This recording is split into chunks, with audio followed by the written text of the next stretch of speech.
ಭಾರತೀಯ ಮಜ್ದೂರ್ ಸಂಘದಿಂದ ಅದ್ದೂರಿಯಾಗಿ ನಡೆದ ಕಟ್ಟಡ ಕಾರ್ಮಿಕ ಸಮಾವೇಶ.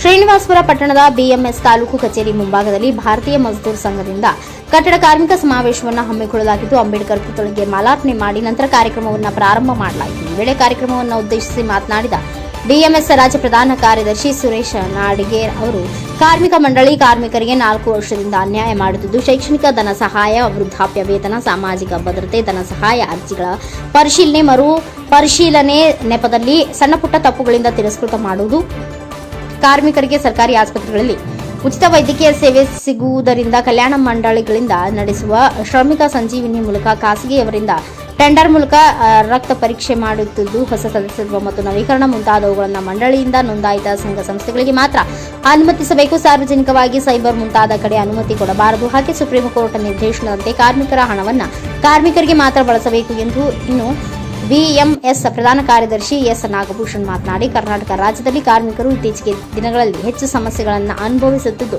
ಕಾರ್ಮಿಕ ಮಂಡಳಿ ಫಲಾನುಭವಿಗಳಿಗೆ ಮಂಡಳಿಯಿಂದ ವಿತರಿಸುವ 19 ರೀತಿಯ ಸೌಲಭ್ಯಗಳನ್ನು ಕಡಿತ ಮಾಡಬಾರದು. ಜನಪ್ರಿಯ ಯೋಜನೆಗಳಾದ ಟೂಲ್ ಕಿಟ್ ಮತ್ತಿತರ ಸಲಕರಣೆಗಳನ್ನು ವಿತರಿಸುವುದು ನಿಲ್ಲಿಸಿ ಕಾರ್ಮಿಕರಿಗೆ ಅನುಕೂಲವಾದ ಯೋಜನೆಗಳನ್ನು ನೀಡಬೇಕು. ಮಂಡಳಿ ಕಾರ್ಮಿಕರ ನ್ಯಾಯ ಮಾಡಿದರೆ ನಮ್ಮ ಬಿಎಂಎಸ್ ಸಂಘಟನೆ ರಾಜ್ಯಾದ್ಯಂತ ಉಗ್ರ ಹೋರಾಟ ಕೈಗೊಂಡು ಪ್ರತಿಭಟನೆ ಮಾಡುತ್ತೇವೆ ಎಂದು ಈ ವೇಳೆ ಎಚ್ಚರಿಕೆ ನೀಡಿದರು. ಈ ಸಮಯದಲ್ಲಿ ಬಿಜೆಪಿ ಜಿಲ್ಲಾಧ್ಯಕ್ಷ ಓಂ ಶಕ್ತಿ ಚಲಪತಿ, ಶಿವಕುಮಾರ್, ರೈತ ಮುಖಂಡ ಶ್ರೀರಾಮರೆಡ್ಡಿ, ವೆಂಕಟರಮಣ ನಾಯಕ್, ಕೊಟ್ರಗೂಳಿ ಶಂಕರರೆಡ್ಡಿ, ಕಾರ್ಯದರ್ಶಿ ಕೊಳ್ಳೂರು ಲಕ್ಷ್ಮೀ, ವಾಸುದೇವ್ ವಿ ಸೇರಿದಂತೆ ಇನ್ನು ಅನೇಕರು ಉಪಸ್ಥಿತರಿದ್ದರು. Venkat, NKS TV 4 news, Kolar. ಭಾರತೀಯ ಮಜ್ದೂರ್ ಸಂಘ ಇವತ್ತು ರಾಜ್ಯಾದ್ಯಂತ ಒಂದು ಕಾರ್ಯಕ್ರಮನ ಮಾಡ್ತಾ ಇದೆ. ಕಟ್ಟಡ ಕಾರ್ಮಿಕರಿಗೆ ಸೇರ್ಬೇಕಾಗಿರೋಂತ ನ್ಯಾಯಯುತ ಹಣ ಅವರಿಗೆ ಸೇರ್ಬೇಕು. ಈ ಒಂದು ಮುಂದೆ ರಾಜ್ಯಾದ್ಯಂತ ನಾವು ಹೋರಾಟಕ್ಕೆ ಹೋಗ್ತಾ ಇದ್ದೇವೆ.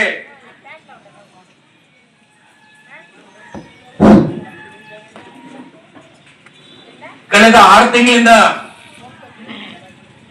ಜನಪ್ರಿಯ ಯೋಜನೆ ಅಡಿಯಲ್ಲಿ, ಸಾಮಾಜಿಕ ಭದ್ರತೆ ಅಡಿಯಲ್ಲಿ ಅರ್ಜಿಗಳಾಕಿದ್ದಾರೆ. ಕೆಲವರೆಲ್ಲ ಪ್ರತಿದಿನ ನನಗೆ ಫೋನ್ ಮಾಡ್ತಾ ಇರ್ತಾರೆ, అన్నా మేము 6 నెలలు అయింది పెండ్లికి వేసుకున్నాము, మాకు ఇంకా మా అకౌంట్ దుడ్లు వచ్చింది. 6 నెలలు అయింది మేము అర్జీలు వేసుకొని మా ఆపరేషన్ ದುಡ್ಡು మాకు వచ్చింది లేదు, ನಮ್ಗೆ ಫೋನ್ ಮಾಡ್ತಾ ಇರ್ತಾರೆ. ಅದೇ ಸಮಸ್ಯೆ ಇರೋದು ನಮ್ಮಲ್ಲಿ ನಿಮ್ಮಲ್ಲಿ ಎಲ್ಲ. ನಿಮ್ಮ ಖಾತೆಗೆ ಜಮೆ ಮಾಡಬೇಕಾಗಿರುವಂತ ಕಟ್ಟಡ ಕಾರ್ಮಿಕ ಮಂಡಳಿಯಲ್ಲಿ ಸಮಸ್ಯೆ ಇದೆ. ಅವತ್ತು ಕಾರ್ಮಿಕರಿಗೆ ದುಡ್ಡು ಕೊಡ್ಲಿಕ್ಕೆ ಅವ್ರಿಗೆ ಆಗ್ತಾ ಇಲ್ಲ. ಅದರ ಬದಲಿಗೆ ಈಗ ಇವತ್ತು ಶ್ರೀನಿವಾಸಪುರ ಮುನ್ಸಿಪಲ್ ಆಫೀಸ್ ಅಲ್ಲಿ 2,500 ಕಿಟ್ ಸ್ಟಾಕ್ ಆಗಿದೆ. ಕರಣಿಗಳು ಅದು ಇದು ಸ್ಟಾಕ್ ಮಾಡಿದ್ದಾರೆ. ನಾವ್ ಯಾರು ಕೇಳಿಲ್ಲ, ನಮಗೆ ಕರಣಿಗಳು ಕೊಡ್ರಿ, ನಮ್ಗೆ ರಕ್ತ ಪರೀಕ್ಷೆ ಮಾಡ್ರಿ ಅಂತೇಳಿ ನಾವು ಯಾರು ಕೇಳಲಿಲ್ಲ. ಆದ್ರೆ ಅದನ್ನ ಕೊಡ್ಲಿಕ್ಕೆ ತಯಾರಾಗಿದ್ದಾರೆ. ಎಷ್ಟೋ ವರ್ಷಗಳಿಂದ ದುಡಿದು ಜೀವನ ಮಾಡುತ್ತೆ ಅಂತ ಕಾರ್ಮಿಕ ಇವತ್ತು ತನ್ನ ಮಗಳಿಗೆ ಅಥವಾ ಮಗನಿಗೆ ಮದುವೆ ಮಾಡಿದ್ದಾನೆ, ಆಪರೇಷನ್ ಮಾಡಿಸ್ಕೊಂಡಿದ್ದಾನೆ. ಅದರಿಗೆ ಅವರ ಖಾತೆಗೆ ದುಡ್ಡು ಹಾಕ್ಲಿಕ್ಕೆ ಇವತ್ತು ಕಾರ್ಮಿಕ ಮಂಡಳಿಗೆ ಹೋಗ್ತಾ ಇಲ್ಲ.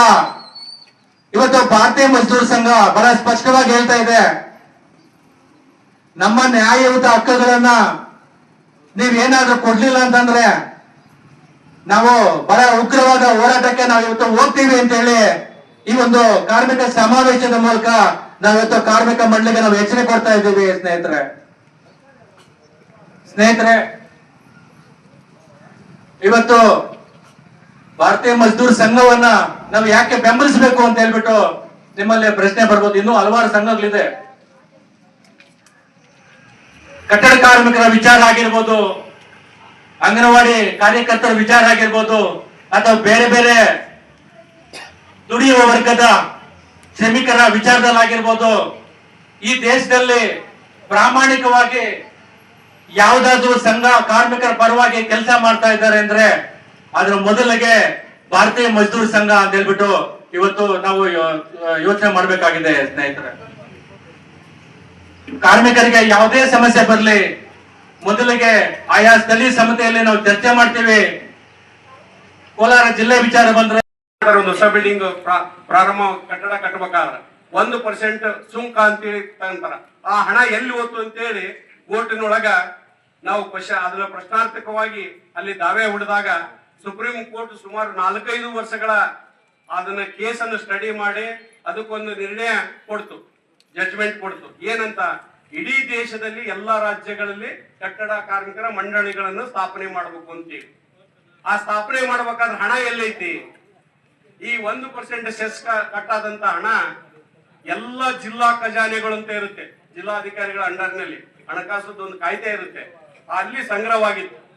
ಎಲ್ಲಾ ತಾಲೂಕು ನಮ್ಮ ಇಡೀ ದೇಶಾದ್ಯಂತ ಎಲ್ಲಾ ಜಿಲ್ಲೆ ಒಳಗೂ ಮತ್ತು ಆ ತಾಲೂಕು ರಾಜ್ಯದೊಳಗು ಮತ್ತು ಆ ಜಿಲ್ಲೆ ಒಳಗು ಹೋದ್ರ ನಮ್ಮ ರಾಜ್ಯದ 2007 ಈ ಪ್ರಾರಂಭ ಹೋಗತಕ್ಕಂಥ ಪೂರ್ವದೊಳಗೆ 600 ಕೋಟಿ ದುಡ್ಡಿತ್ತಲ್ಲಿ. 600 ಕೋಟಿ ದುಡ್ಡಿದ್ದಾಗ ಕಟ್ಟಡ ಕಾರ್ಮಿಕರ ಕಲ್ಯಾಣ ಮಂಡಳಿ ಒಂದು ರಚನೆ ಮಾಡಿದ್ರು. ಆ ರಚನೆ ಮಾಡಿ ಅದಕ್ಕೆ ನೋಂದಣಿ ಅಂತ ಒಂದು ಪ್ರಕ್ರಿಯೆ ಪ್ರಾರಂಭ ಮಾಡಿದ್ರು, ಅದೇ ಲೇಬರ್ ಕಾರ್ಡ್. 600 ಕೋಟಿಯಿಂದ ಪ್ರಾರಂಭ ಆದಂತದ್ದು 2018-19 ವರ್ಷದೊತ್ತಿಗೆ ನಮ್ಮ ರಾಜ್ಯದಲ್ಲಿ 16,000 ಕೋಟಿ ದುಡ್ಡು ಸಂಗ್ರಹ ಮಾಡಿದ್ರು. ಈ ಮಂಡಳಿ ಪ್ರಾರಂಭ ಆದ ನಂತರ ಮಂಡಳಿ ಪ್ರಾರಂಭ ಹಂತದಲ್ಲಿ ಸೌಲಭ್ಯಗಳು ಬಹಳ ಕಡಿಮೆ ಇತ್ತು.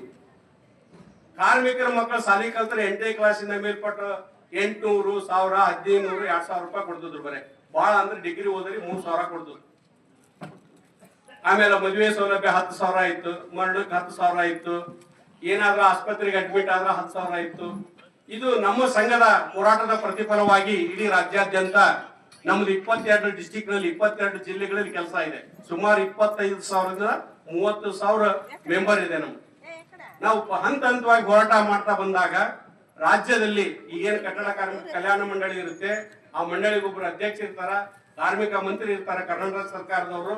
ಅವ್ರ ಹತ್ರ ನಮ್ಮ ಬೇಡಿಕೆಗಳನ್ನ ಇಡ್ತಾ ನಮ್ಗಿರ್ತಕ್ಕಂಥ ಸೌಲಭ್ಯಗಳನ್ನ ನಾವು ಹೆಚ್ಚಿಗೆ ಮಾಡ್ತಾ ಬಂದ್ವಿ. ನಾವು ಸುಮಾರು 2019 ವರ್ಷದೊತ್ತಿಗೆ ಇಡೀ ರಾಜ್ಯಾದ್ಯಂತ ಈ ಕಟ್ಟಡ ಕಾರ್ಮಿಕರ ಕಲ್ಯಾಣ ಮಂಡಳಿಯಲ್ಲಿ ನಾವು ಹೆಚ್ಚಿಗೆ ಮಾಡ್ತಾ ಬಂದಾಗ ಡಿಗ್ರಿ ಓದೋರಿಗೆ ಬರೀ 2,000, 3,000 ಇದ್ದು 8,000-10,000. ಅದೇ ರೀತಿ ಎಲ್ಲಾ ಸೌಲಭ್ಯಗಳಿಗೂ ಹಣ ಜಾಸ್ತಿ ಕೊಡ್ತಕ್ಕಂಥ ಒಂದು ಯೋಜನೆಗಳನ್ನು ಜಾರಿ ತಂದ್ವಿ. ಈಗಿರ್ತಕ್ಕಂಥ ಸರ್ಕಾರಕ್ಕಂತೂ ಹಿಂದಿದ್ದಂತ ಸರ್ಕಾರ COVID-19 ಟೈಮ್ನಲ್ಲಿ ತಮ್ಮೆಲ್ಲರಿಗೂ ಗೊತ್ತಿರಬೇಕು, ನಾವು ನಮ್ಮ ಸಂಘಟನೆಯಿಂದ ಸ್ವತಃ ಆಗಿರ್ತಕ್ಕಂಥ ಮುಖ್ಯಮಂತ್ರಿ ಹತ್ರ ಮಾತಾಡಿ ಕೋವಿಡ್ ಟೈಮ್ ಲಾಕ್ಡೌನ್ ಟೈಮ್ ನಲ್ಲಿ 5,000 ರೂಪಾಯಿ ಎಲ್ಲಾ ಕಾರ್ಮಿಕರು ದುಡ್ಡು ಕೊಡ್ಸಿದ್ವಿ. ನಾವು 2ನೇ ಬಾರಿ ಲಾಕ್ಔಟ್ ಆದಾಗ 3,000 ರೂಪಾಯಿ ದುಡ್ಡು ಕೊಡ್ಸಿದ್ವಿ. ಸರ್ಕಾರ ಆಗಾಗಲೇ 16,000 ಕೋಟಿ ಇತ್ತು, ಅದ್ರ ಮೇಲೆ ಕಣ್ಣು ಬಿದ್ದಿತ್ತು. ಸುಪ್ರೀಂ ಕೋರ್ಟ್ ಒಂದು ಆರ್ಡರ್ ಐತಿ, ಏನಂತ, ಕಟ್ಟಡ ಕಾರ್ಮಿಕರ ಕಲ್ಯಾಣ ಮಂಡಳಿ ಇರ್ತಕ್ಕಂಥ ಹಣವನ್ನ ಕಾರ್ಮಿಕರಿಗೆ ಹೊರತುಪಡಿಸಿ ಬೇರೆ ಯಾವ ಯೋಜನೆಗಳಿಗೂ ಕೊಡಬಾರದು. ಆದ್ರೆ ನಮ್ಮನ್ನ ಆಳ್ತಕ್ಕಂಥ ಸರ್ಕಾರಗಳು ಅದು ಯಾವುದೇ ಕಾನೂನು ಇದ್ರು ಆ ಕಾನೂನು ಮುರಿಯಕ್ಕೋಸ್ಕರ ಸರ್ಕಾರ ಪ್ರಾರಂಭ ಆಗಿಬಿಟ್ಟವು. ಯಾವುದೇ ಸರ್ಕಾರ ಇಲ್ಲ, ಸಂಘಟನೆಯಿಂದ ಯಾವುದೇ ಅಭ್ಯಂತರ ಇಲ್ಲ. ಅವರು ಮರುಪರಿಶೀಲನೆ ಮಾಡಲಿ, ಕಟ್ಟಡ ಕಾರ್ಮಿಕರಲ್ಲದವ್ರ ಕಾರ್ಡು ಅವರು ಸೌಲಭ್ಯಗಳನ್ನ ಅರ್ಜಿ ರದ್ದು ಮಾಡಲಿ, ನಮ್ದೇನು ಅಭ್ಯಂತರ ಇಲ್ಲ, ನಮ್ದು ಸಹಕಾರ ಐತಿ. ಆದ್ರೆ ನಿಜವಾದ ಕಟ್ಟಡ ಕಾರ್ಮಿಕನ ಆ ಸೌಲಭ್ಯ ಪರಿಶೀಲನೆ ಮಾಡೋ ಆತುರದಲ್ಲಿ ನಿಜವಾದ ಕಟ್ಟಡ ಕಾರ್ಮಿಕನ ಫಲಾನುಭವಿ ಮಕ್ಕಳಿದ್ರು ಅದ್ರ ಜೊತೆಯಲ್ಲಿ ಅವರೂ ರದ್ದು ಮಾಡ್ತಾರೆ. ಆ ರದ್ದು ಮಾಡಿದಾಗ ನಮ್ಗೆ ಅಪೀಲ್ ಹೋಗ್ಲಿಕ್ಕೆ ಅವಕಾಶ ಇರುತ್ತೆ. ಆ ಅಪೀಲ್ ಹೋದಾಗ ಸಹಿತ ಅವರು ಸರಿಯಾಗಿ ಪರಿಶೀಲನೆ ಮಾಡೋದಂಗಿಲ್ಲ. ಅವರು ರದ್ದು ಮಾಡಿದಾಗ ಒಬ್ಬ ಕಾರ್ಮಿಕ ಒಂದು ಮಗನ ಮದುವೆ ಮಾಡಿದ್ದ ಅಂದ್ರೆ ಅವನ ಸೌಲಭ್ಯಕ್ಕಾಗಿ ಅವರು ರದ್ದು ಮಾಡಿದಾಗ, ನಾವು ಮೇಲ್ಮನೆಗೆ ಹೋದಾಗೂ ರದ್ದು ಮಾಡಿದಾಗ ನಾವು ನ್ಯಾಯಾಲಯಕ್ಕೆ ಹೋಗ್ಬೇಕಂದ್ರೆ ನಾವು ಬಹಳ ಬಡವರಿರ್ತೇವೆ. ಸಮಾಜದೊಳಗ ಕಟ್ಟಡ ಕಾರ್ಮಿಕ ಅಂದ್ರೆ ಕಟ್ಟ ಕಡೆಯ ವ್ಯಕ್ತಿ.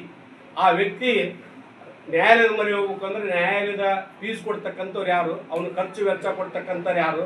ನಿಜವಾದ ಕಟ್ಟಡ ಕಾರ್ಮಿಕರು ಏನಾದರೂ ಅರ್ಜಿ ರಿಜೆಕ್ಟ್ ಮಾಡಿದ್ರಂದ ಮುಂದೆ ಬರ್ತಕ್ಕಂಥ ದಿವಸದೊಳಗ ಅದ್ರ ಖರ್ಚು ವೆಚ್ಚ ಮತ್ತು ನ್ಯಾಯಾಲಯದ ನ್ಯಾಯವಾದಿಗಳ ಖರ್ಚನ್ನು ಸಹಿತ ಮಂಡಳಿಯವರೇ ಭರಿಸಬೇಕಾಗ್ತದೆ ಅಂತೇಳಿ ನಾವು ಮಂಡಳಿಯಲ್ಲಿ ವಿನಂತಿ ಮಾಡ್ಕೊಳ್ತೀವಿ. ಸರ್, ಈಗ ಕಾರ್ಮಿಕ ಮಕ್ಕಳಿಗೆ ಧನ ಸಹಾಯ ಆಗ್ಬೋದು, ಶೈಕ್ಷಣಿಕ ವರ್ಷದ ಧನ ಸಹಾಯ ಆಗ್ಬೋದು, ವೃದ್ಧಾಪ್ಯ ವೇತನ ಪ್ಲಸ್ ಕಿಟ್ಗಳು ವಿತರಣೆ ಪ್ಲಸ್ ಉಚಿತ ಶಿಬಿರಗಳನ್ನ ಏರ್ಪಡಿಸ್ತಾ ಇದ್ದಾರೆ. ಈ ಥರ ಸರ್ಕಾರ ದುಂದು ವೆಚ್ಚಗಳು ಮಾಡ್ತಾ ಇದೆಯಲ್ಲ, ಇದ್ರ ಬಗ್ಗೆ ನಿಮ್ಮ ಒಂದು ಇದೇ ಏನಿರುತ್ತೆ ಅಂದ್ಬಿಟ್ಟು ಅಭಿಪ್ರಾಯ? ಈಗ ಸರ್ಕಾರ ಕಟ್ಟಡ ಕಾರ್ಮಿಕರ ಕಲ್ಯಾಣ ಮಂಡಳಿಯಿಂದ ಸಾಮಾಜಿಕ ಭದ್ರತೆ ಒಳಗ ಕೊಡ್ತಕ್ಕಂಥ 12 ಸೌಲಭ್ಯಗಳನ್ನು ಅವರು ನಮಗೆ